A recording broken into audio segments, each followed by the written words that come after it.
Bloomberg Audio Studios. Podcasts, radio, news. This is the Bloomberg Surveillance Podcast. I'm Jonathan Ferro, along with Lisa Abramowitz and Anne-Marie Hordern.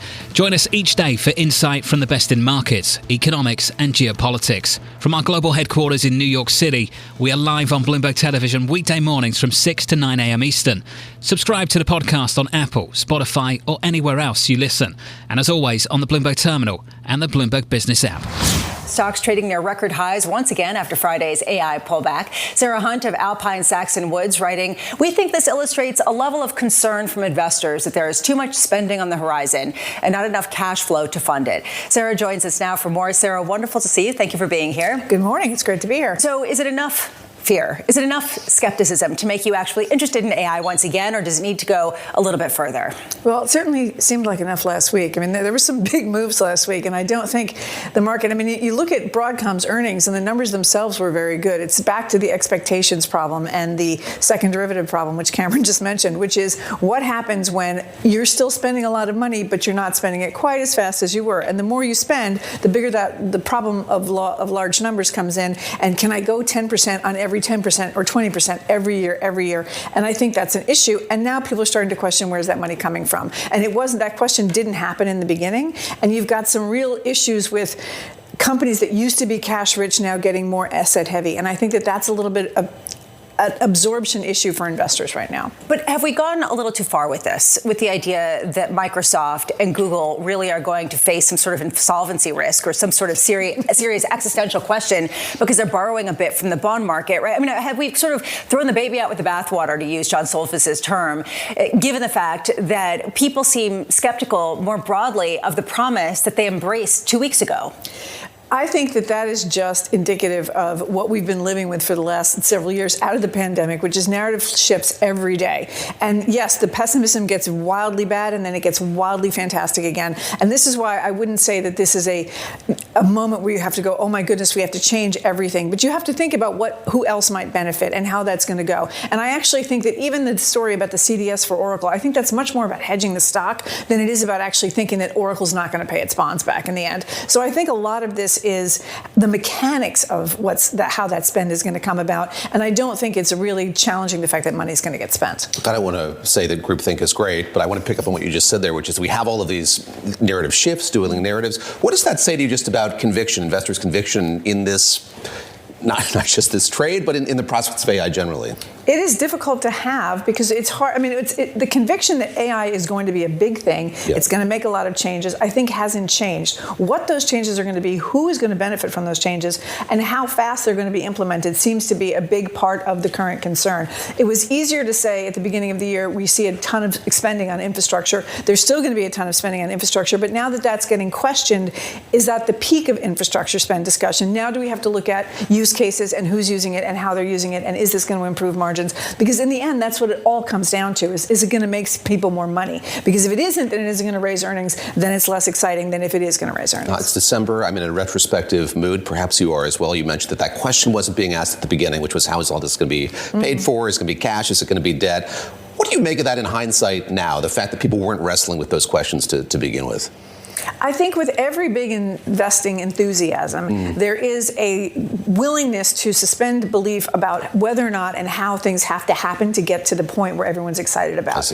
And I think that it doesn't mean that we won't suspend that disbelief again, right? So there's going to be some technological changes. I don't see how you get the molecules and the electrons to as many data centers as we have. So I think that there will be changes, and those changes are going to occur in ways that are right now difficult to parse. So you don't know who's going to win and who's going to lose there. I think it was very clear at the infrastructure beginning who was the winners, and now it's like, okay, who's going to win now? And are the winners really over, or is that just something that isn't going to grow as fast? Yeah, the conversation over the weekend was you almost need bubbles to fuel technological advancement. I mean, I know that sounds really strange and perverse, but there is a sort of element of you need that enthusiasm to finance absolutely everything. Is there sort of this feeling that you need to see the broadening out in the trade, the idea that other companies benefit from AI to keep the AI machine chugging, right? That in order for people to justify valuations where they are in the big tech giants, you need to see participation on a broader scale.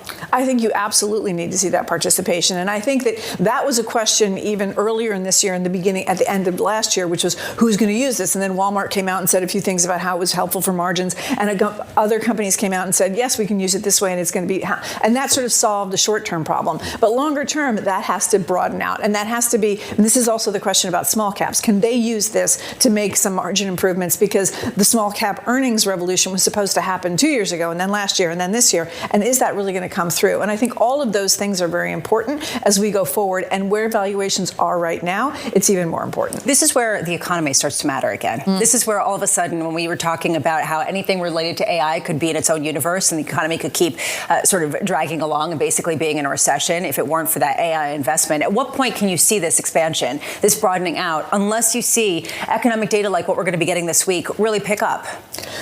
It's interesting because I think that the government shutdown has not only made the data that's current difficult to see what happened just recently, but it also may have shifted some activity into next year. So it's going to be interesting to see that. You do have to see an economy that keeps chugging along. If it doesn't, you're going to have a problem. There's no question that that's going to be an issue. That's an issue for earnings. Earnings lead to valuations. And that's the circle that investors are looking at.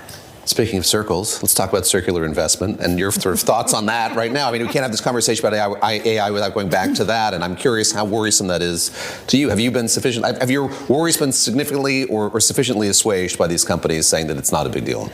I'm not sure that I can say one way or the other it's definitely not a big deal or it's a huge big deal. I know that in 2000 there were a lot of issues with vendor financing. It was quite simple, right? The companies were selling stuff and they were financing. Can we say circular deals and vendor financing are the same thing? I don't think that you can, because I think that there are some of the players in that circle have much more cash than they did before. So last time it was vendors financing who didn't have the cash to companies who didn't have the cash. Now there is cash in the mix, and there's quite a bit of cash, and that's where you're seeing the have and have-nots on the tech side of who's cash rich and who's not, and who are people concerned about whether or not they're going to raise money or not. Again, I don't think that Oracle, anyone's concerned that it's going to go bankrupt, but I think that there are concerns about overburdening balance sheets right now. Lisa brought us to the economy. Let me go back to that. Sorry to pull us away from that there just for a moment. But I'm curious, how do you think about growth in the year ahead? Are you, to borrow a phrase from Peter Schiff, not sanguine about it, or are you feeling like prospects are good, things are going in the right direction? I think it's tough because the K-shaped economy is a real thing. The people who are spending the most money are the people who have the most money. The lower end consumer is not doing well. A lot of the companies that track that are not doing well. And I think it's going to be, that's really a question now, how much have we overstated jobs, right? So in Powell's conference, he talked about some of those overstatements, and maybe instead of generating jobs, we're losing jobs every month. How much is that really occurring? What can we see? And what do wages look like? Because all of those things matter. It's great that the high end can spend, but you really need, for the full economy to chug along, you need broader participation. Yeah, which is the reason why everyone's watching and hoping for this broader participation in the equity space. Sarah Hunt of Alpine Saxon Woods is with us for the hour. Stay with us. More Bloomberg surveillance coming up after this.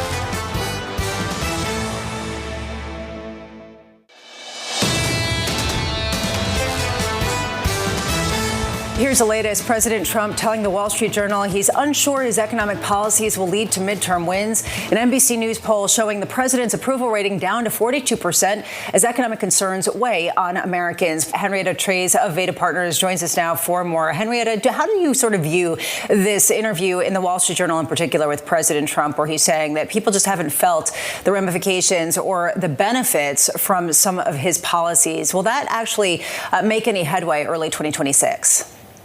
Yeah, that's absolutely true. The One Big Beautiful Bill went into effect immediately for corporations. Indeed, we've seen that corporate tax revenue has dropped by about a third into federal coffers this year. That's because of the tax preferences that went out very quickly after they passed that bill on the corporate side. But the individual side is back end loaded and starts in the new year when the tax filing season starts. So when you think about the odds of a reconciliation bill 2.0, for example, or the $2,000 tariff rebate checks, for example, that requires another act of Congress. And as far as the White House is thinking about it, and indeed when I talk to Republican staff on the House and Senate side, they're saying, we already did the individual tax cuts, you just haven't seen them yet.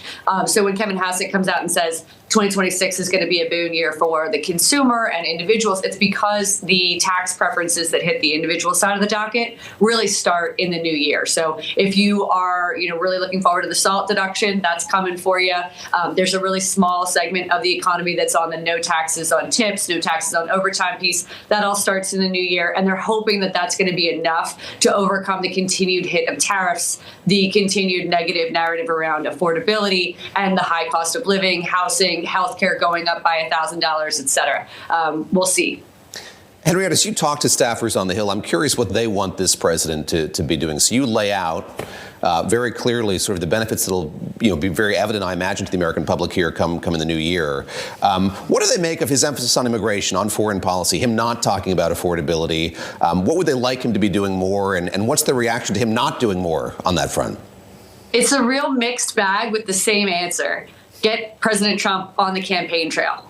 And for Republicans, they really want to see that because the majority of the new voter turnout of the last decade of sort of the MAGA base, they're here for President Trump. They're not here for your average run-of-the-mill rank-and-file Republican. So those members really want President Trump to come to their district, come on the campaign trail. They would have liked to see him more in Tennessee, for example, a couple weeks ago, to boost the numbers because he is a turnout-generating machine. And there's a lot of anxiety on the Republican side about going into a midterm election cycle where the president himself, who is highly popular with the Republican base and MAGA voters, is not on the docket. Those voters tend to not show up in a midterm, which is why you saw such a shellacking for the Republican conference in 2018. They don't want to see a repeat of that, so they really want Trump to get on the campaign trail, come rally their voters, and get the turnout machine.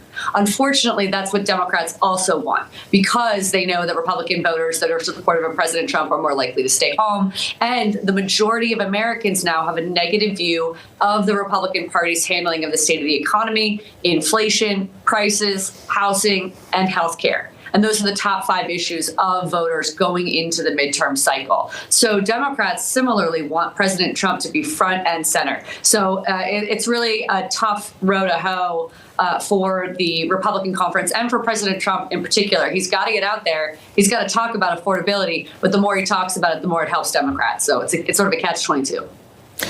Good morning, Henrietta. So what of all those things that you mentioned, it seems to me that one of the most important things to try to nail down right now is healthcare, because you can't really change a rise in price levels. Whenever you do about further height doesn't matter as much as changing what's going to happen now with those subsidies. And this is a train wreck that's been coming and pushed off and pushed off and pushed off. Do you think that they can get something done in a time frame that's going to be meaningful? And do you think that there's enough bipartisan anything, because everybody is going to be affected by this? How does that look in your opinion? Yeah, I'm not shy about making projections. There's no chance that they fix Obamacare before the end of the year. So we're going off the cliff. To put it into perspective, that's 22 million people that are going to be hit. 4 million people will lose their insurance. If you're 60 years and older, your premiums are going up by almost $1,000 in the new year. That's going to happen. There is this period of time between January 5th and January 30th where they could find a solution. Our odds are pretty slim. My colleague Spencer Perlman is our healthcare expert, and he's now down to 25% that we get any 2-year, 1-year extension of the ACA subsidies. And you can hear it from Republicans in the United States Senate who saw this train wreck coming, as you rightly point out, and consider this, a subsidy that needs to expire. We have a $38 trillion debt load in the United States. Let's cut this and make sure that it is not extended. Unfortunately, when American consumers look at Republicans speak to the healthcare issue, we're now on year 16 of not having an alternative to Obamacare. So that leads to an erosion of trust within voters of Democrats and Republicans alike around the entire concept of healthcare for the Republican conference. Former Speaker Boehner had the best quote the other day, where he basically said, I've been in all these meetings with Republicans for a decade now, and we've never all been on the same page. And so as long as that's the case, you're not going to see a fix, and we'll go into the new year without one. Stay with us. More Bloomberg surveillance coming up after this.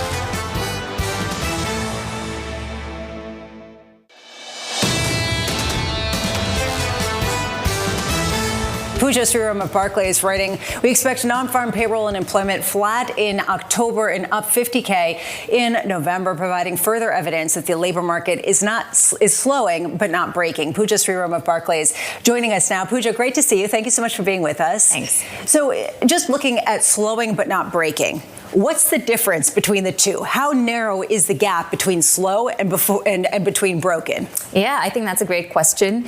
I think we're getting close to the point where people, ourselves included, are seeing risks clearly to the downside. But in terms of breaking, that is a world where you expect labor market slack to shoot up, pick up very rapidly, and that's not something we're seeing either in the official data or in some of the other statistics, like, think about job openings and the separations rate there, or jobless claims data. So it is a labor market which for a while now has been stuck. We're not hiring, but we're not firing as much. So there's very little dynamism. Risks are to the downside, but we still think we're not at that point where we're ready to fall off the cliff. Well, I guess I'm wondering if we're at an inflection point of sorts, or maybe we've been grinding along, we could be heading toward an inflection point. Why wouldn't it be to the upside? Because we have seen smaller businesses really pull back in hiring. The hiring has been concentrated in the larger companies. If they get some stimulus, if there is these rate cuts that kind of start percolating through the economy, why wouldn't we see a pickup in hiring rather than sort of the other way around? That's a great question. And I think that's a very feasible scenario to keep in mind, just given, we are quite constructive about growth into 2026. We're seeing a lot of positive impulses that could keep the economy highly supported. And in that world, yes, you could have a labor market that actually stabilizes. In fact, our own forecast, official forecast, has the labor market looking quite resilient in 2026, and we have the unemployment rate coming down. So I think we really subscribe to that view that there is a world where the labor market stabilizes and eventually starts to look better.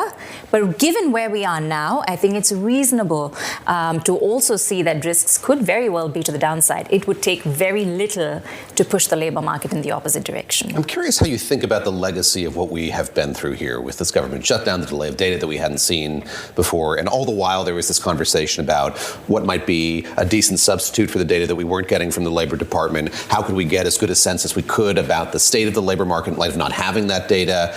Now that we're beyond it, I'm curious sort of what we've learned about how good a sense we have of the jobs market in this country. We heard from the Fed chair suggesting perhaps there are more fundamental problems with the way that these job numbers are collected and counted. How are you thinking about what we've been through? Absolutely. So I would say this, that the government shutdown basically brought to the forefront the fact that we are highly, highly reliant on official statistics. And there's a good reason why. We have very talented statisticians who've been doing it the right way for a very long time. But at the same time, I think it also expose the vulnerabilities of suddenly not having these data, or now we're in a scenario where the data could be clouded in some sense, right? To answer your question, we have looked at a dashboard of indicators which are quite useful and are reasonable alternatives to get a gauge of where the economy is headed. And these come in different shapes and forms. You've got job openings data, you've got job postings, some of them about hiring. So it gives you a decent picture of where things are. But we still don't think those are enough to substitute the official statistics.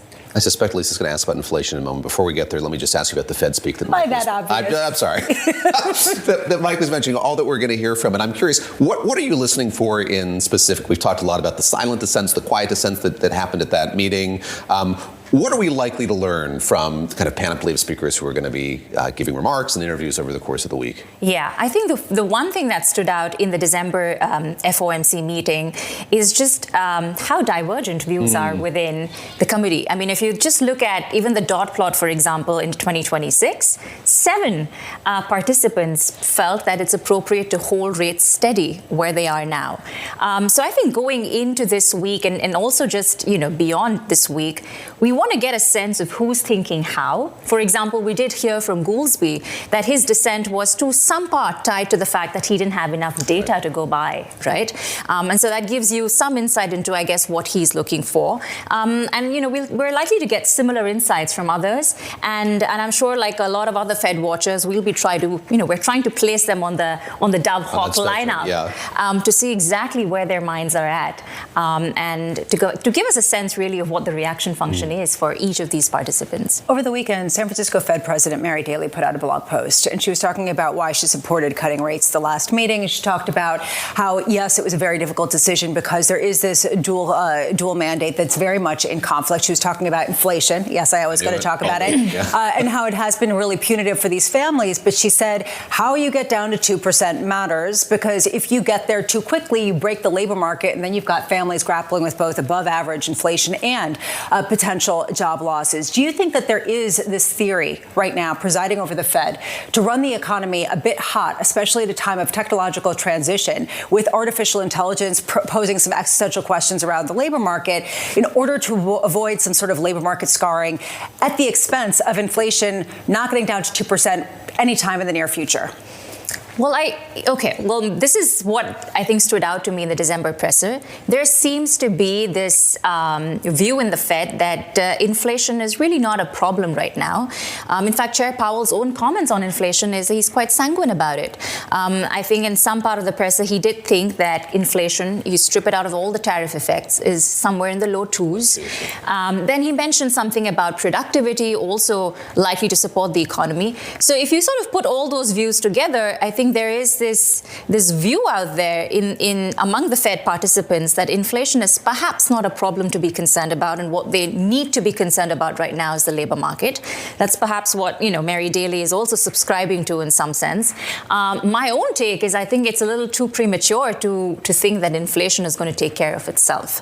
We at Barclays have been saying for a while that we are yet to see the full effects of tariffs on the inflation data. And sure, while it may be a one-time price shock, I think it's a little too early to declare victory on inflation yet. Stay with us. More Bloomberg surveillance coming up after this.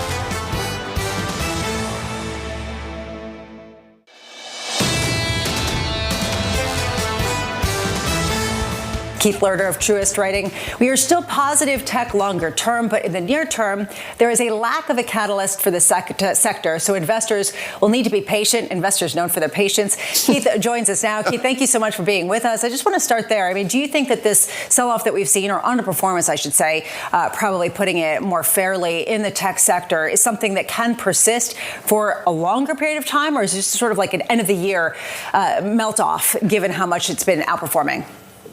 Yeah, well, first, great to be with you. I didn't realize it was actually the last full trading week of the year, so that's exciting in some ways.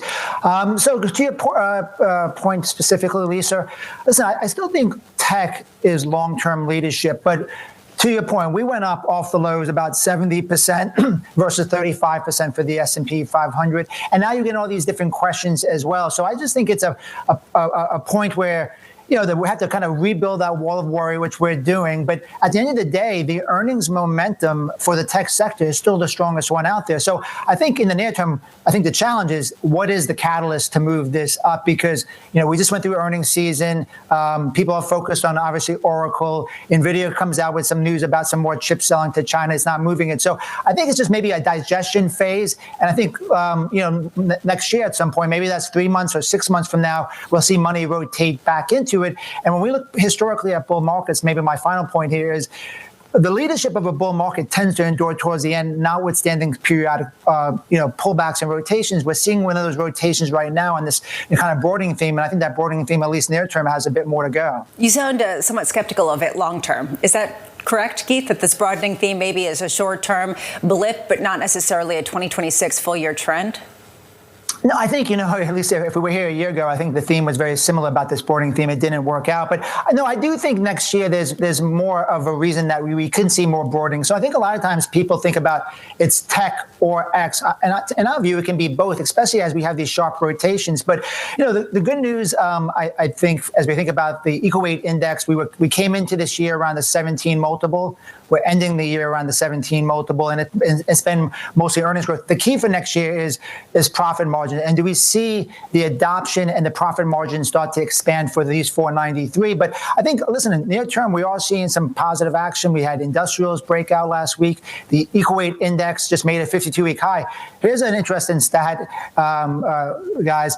The equal weight index is only up about 4% since the November peak right after the election. So almost more than a year, we're only up 4%. So no, I think it has further to go. I just think it's both, not either or. There's a tendency to have this kind of monomaniacal focus on the big tech names, the Magnificent Seven and the like. Do you foresee, as you look into your crystal ball, more eagerness to look overseas in the year ahead? Of course, markets overseas have done extremely well this year in many cases. Are you looking more to Europe, for instance, in 2026?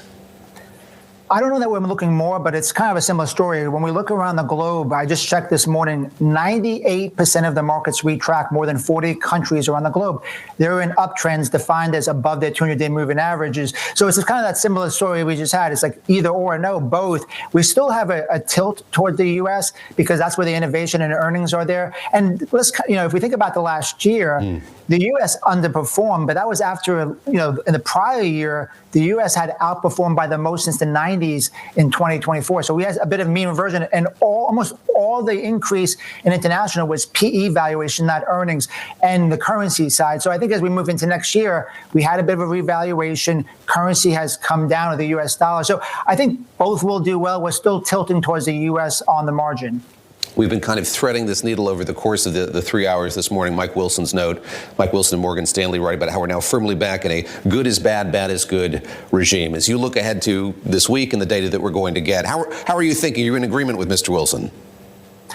I think the market likes Goldilocks. I think we want an economy that is still, kind of chugging along. We expect a modest uptick into next year with inflation that doesn't get out of control, which we don't think it will, and interest rates that remain, kind of in this range that it's been overall. So I would say on the margin, solid news is good news. I don't think we want either extreme. If it's something that's really much stronger to the upside for the economy, that probably means rates go up, and that will hit maybe valuations. If we see a real weakening in the labor market continues, and this divergence between GDP data and labor market, I think that's problematic as well. So I think, we're using an analogy for our outlook, the seventh inning in a stretch. I think we want something kind of in the middle between those two extremes. Do you think, Keith, that this market's fully wrapped its heads around the idea that we have seen the end of one of the biggest global easing cycles ever outside of some sort of recession? It's an interesting question because it hasn't really come up a whole lot in conversations as I speak with investors. So I think that is, potentially a risk. And I think the other thing, all things come back, or all roads lead back to the 10-year Treasury. As we think about next year, we still are positive. We think the uptrend deserves the benefit of the doubt. But going to your point about central banks, I think the key tell for next year and the risk factor we'll be watching is the 10-year, which, again, seems relatively contained at this point. But that is a shift. And I think just like this past year, I think earnings will be the key. Again, we expect solid earnings, and we do expect those earnings to burn out as we move through 2026. When you talk about earnings, this kind of leaves us in the same place of, yes, bonds may offer a hedge, but maybe you don't want that hedge in 2026. Maybe you want to be exposed to the equity space and then on the short end of the yield curve at a time of yield curve steepening. How do you look at that kind of interplay, given the fact that people are expecting enough growth, an accommodative Fed, despite that ongoing growth, and this yield curve steepening that we have seen really start to reassert itself? Yeah, so overall, heading into the year, we do have a modest tilt towards equity relative to fixed income and cash. We're still overweight gold as well, which we've been overweight all year long. And then on the fixed income side, again, going back to the analogy around baseball, we still look at fixed income as that consistent hitter, kind of collecting that coupon. All in all, over this last year, where the equity markets have done pretty well, we are having, a solid year in fixed income with, high quality returning 6-7%. And I think as we think about next year, we talked about there's there's a lot of cross currents. There's a midterm election year, and there's a scenario where the economy is stronger than expectations, or there's a scenario where the labor market weakens further. In the latter one, you would actually want bonds. So I think going back to diversifications, the kind of the simple diversification aspect, you still want to have bonds. Are they at a modestly lower rate? Yes, but I still think it makes sense. But we are pairing, that with some exposure to gold still into the new year. Let's stick with diversification. So there's this market masonry building the wall of worry. As you look beyond tech, if you look beyond big tech, telecommunications as well, where do you see opportunities sector-wise here in the year ahead that might have been neglected in 2025? Sure. So where we were overweight tech and communications for most of this past year, and we still are, again, we're still positive long term. What we've been doing is making incremental changes based on this broadening theme. So, over the recent months, we added healthcare. Healthcare is a sector where just, a little bit of good news can go a long way. I know it's done better recently, but it's underperformed the S&P by over 50% over the last 3 years, and that's a historic extreme. So you just get a little good news that can go a long way, and we're seeing valuations attractive and some better fundamentals there as well. And then just last week, we upgraded industrials. Industrials was a hot sector early in the year. Since July, it kind of moved sideways, only up about 2%. It just broke to the upside of a five-month trading range. And as we think about this economic uptick that we envision and some of the benefits from the One Big Beautiful Bill, like accelerated depreciation, we think that's an area that should benefit as well. So again, tech communications now paired with healthcare and industrials, and something else we're looking closely at, not quite there to upgrade. Financials with that steeper curve that Lisa mentioned earlier are acting very well. This is the Bloomberg Surveillance Podcast, bringing you the best in markets, economics and geopolitics. You can watch the show live on Bloomberg TV weekday mornings from 6 a.m. to 9 a.m. Eastern. Subscribe to the podcast on Apple, Spotify or anywhere else you listen. And as always, on the Bloomberg Terminal and the Bloomberg Business app.